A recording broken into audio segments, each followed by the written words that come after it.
Penny's and Sears back in the day of catalogs. I have friends who bought up, tons of real estate just doing that, and you wouldn't recognize them, outside of the industry. Right. So there you are. You're in New York. You're 6 foot tall. You've got an incredibly glamorous career. You're starting to do the Sports Illustrated cover. What was your dating life like? I don't know if I dated. I was young. I was pretty damaged. I didn't really date much. I'm certainly not going to mention names, but I was someone who went from relationship to relationship. I didn't do a lot of dating in my 20s, but the men were around when my parents dropped me off in New York with my Kmart suitcase in the fall of '86. The agency sent me down to the model apartment and was greeted by my roommate. She was, I think, from Colorado. She was 15 years old, and she was holding a gin and tonic. And she said, "Oh, my boyfriend's going to take us out tonight. He's going to take us to a club." It was Nell's at the time, and a great club. And he showed up. He was 40 years old.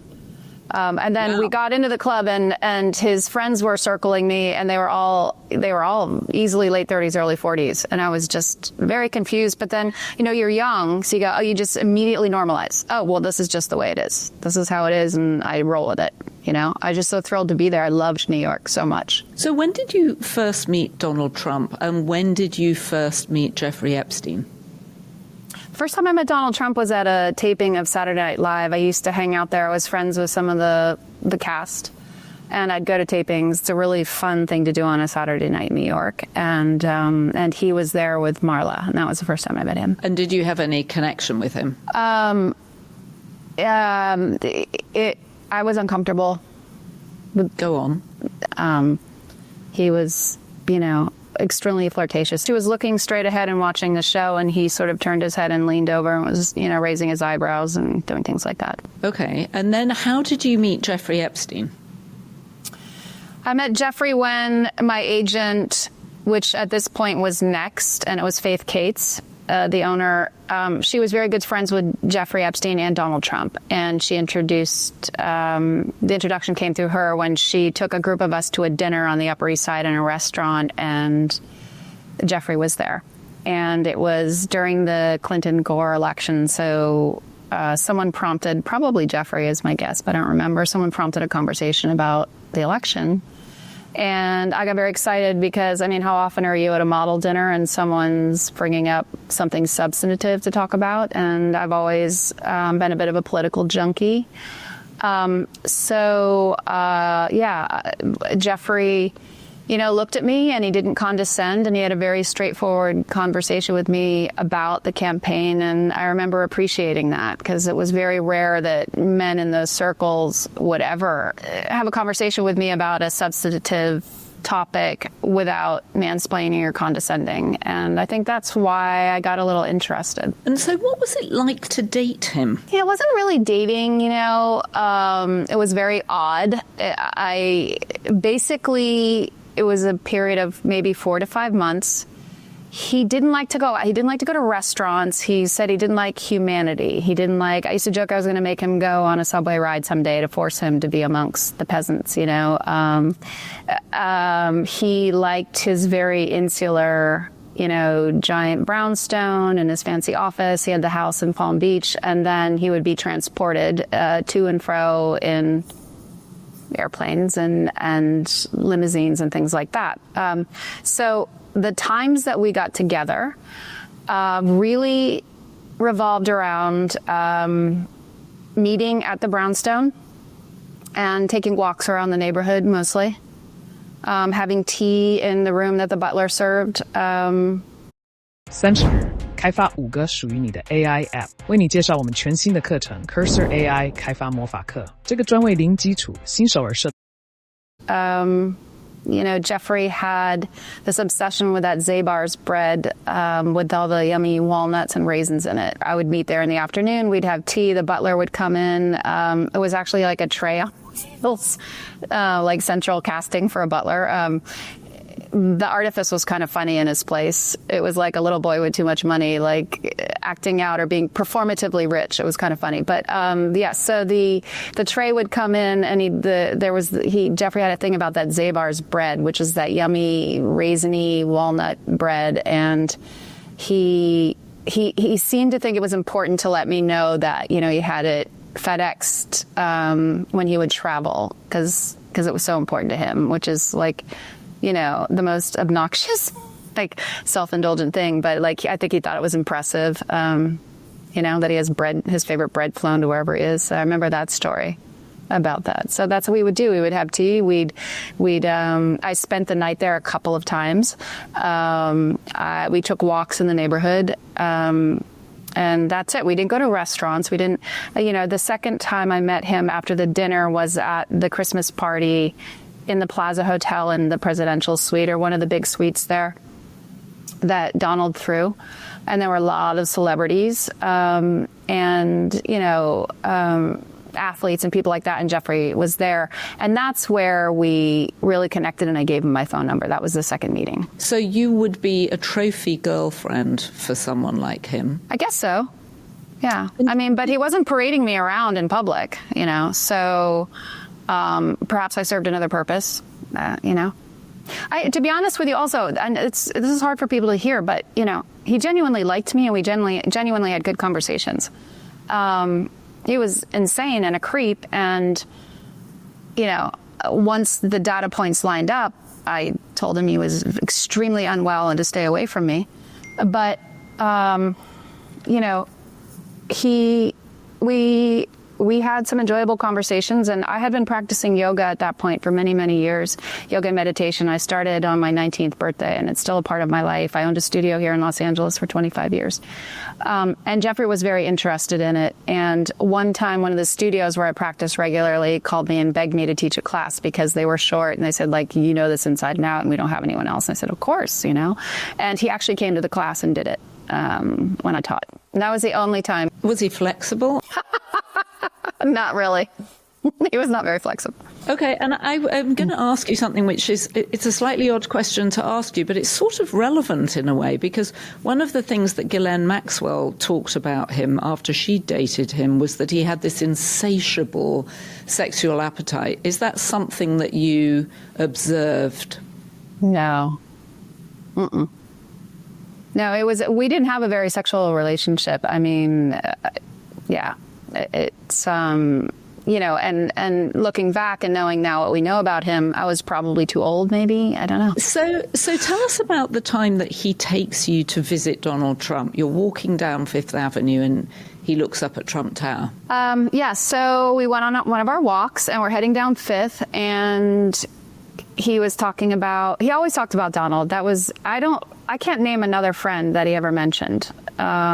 He spoke about him regularly when we had contact, pretty consistently. And so he was sort of ever present in those conversations and in those months. And so we took a walk down Fifth, and he mentioned, oh, you know, Donald likes you so much, or he's such a fan, or I don't know, whatever. Let's stop by and see him.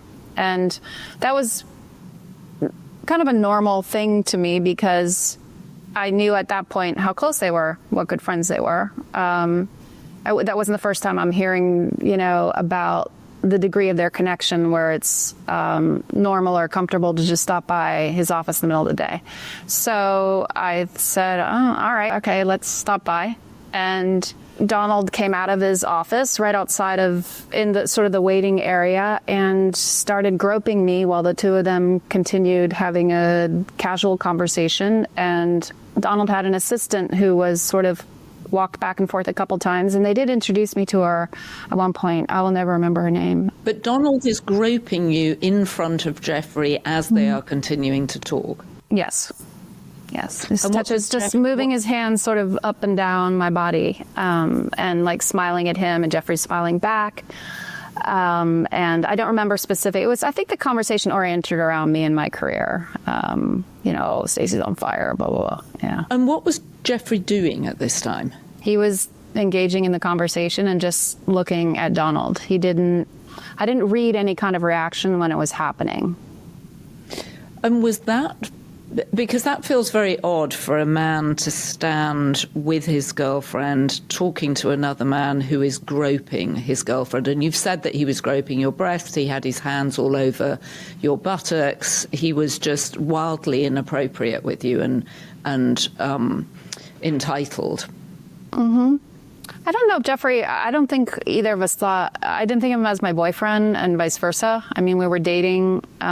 We had, I would say, for a period of 4 months, almost daily contact. Most of it was the telephone. And so, yeah, the incident is completely insane. But from the boyfriend point of view, I don't think it brought up any feelings of jealousy. I think he expressed rage to me right afterwards. I wanted to talk to you about that. What did you do in the moment when this was going on, when Donald Trump was allegedly groping you? What did you do? I froze. I just froze, and I was just confused because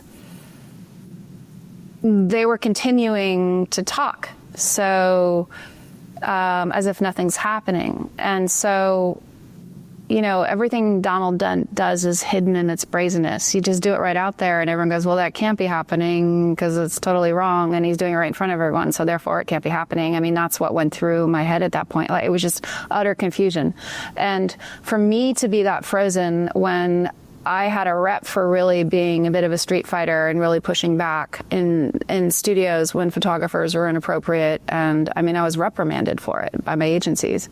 They'll be so difficult. You know, you don't have to sleep with them, but at least make them think you're going to sleep with them. And, you know, all this game playing that had to go on for these tiny egos. And so, you know, I was really combative. And so for me to freeze, you know how masterful he is in a way to pull that off. Well, and your remark about his brazenness and it happening in plain sight and people not acknowledging it is, I think, a really valid one. So what happened after you left the building, or after you left Donald Trump? After we got into the elevator and I looked at Jeffrey. He would make eye contact with me and he had a really enraged look on his face. He was seething. His whole energy was different. And then by the time we got out on the street, we got out on Fifth Avenue, he just turned and started yelling at me and said, why did you let him do that? He just kept repeating it. Why would you let him do that? And he really, you know, there was an edge to it that was also very shaming and belittling. And I remember standing there thinking, like, I was starting to come back into my body, and I thought, why did I? I was so confused, you know? And then I went home, and we went separate ways, and it wasn't long after that I... OSIM 天网公学艺，懂人体工学，就 After that I stopped seeing him. And when you think about the incident, did you think that and then I went home and we went separate ways, and it wasn't long after that I stopped seeing him. And when you think about the incident, did you think that he had set it up with Donald Trump? Was he trying to gaslight you outside? Did he genuinely not understand why you hadn't pushed Trump away? Or do you think that he had set the whole thing up? I think he was confused. I think he thought, because I told him all of these stories about guys I'd, you know, beaten up in the streets of Paris and maced and getting in trouble with my agencies for not pretending I'm going to sleep with disgusting Vogue photographers. And I think somehow he thought he has, like, oh, this one, you know, this ornament is actually one that fights back. You know, let's test this right here and have some fun. And so when you split up with him, or when you stopped seeing him, how did you tell him? It was a phone call, and I said, look, you are extremely unwell. You need psychiatric help. And, you know, again, I'm like basically a teenager, emotionally, intellectually, in a lot of ways. And, but it, you know, if I could figure that out about him after a couple of months, all these people that have, for years have surrounded themselves and gone to dinners there, whether they're women or men, whether they were abusing underage girls or not. That's where I get very confused. I'm like, I'm this kid right out of, like I